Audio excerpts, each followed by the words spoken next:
Hi guys, today I will show you how to integrate Calendly link into your LinkedIn profile to make it professional. So first open LinkedIn and log into your Calendly account. So this is a very crucial step. So you must concentrate here and follow my steps, as this integration is very useful and make your profile look professional and good.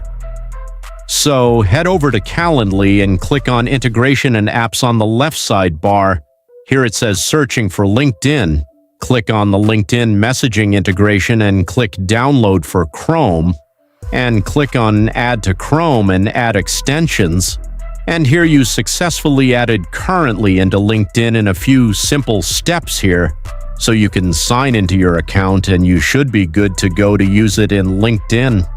And that's it, guys. If you found this video helpful, don't forget to like and subscribe.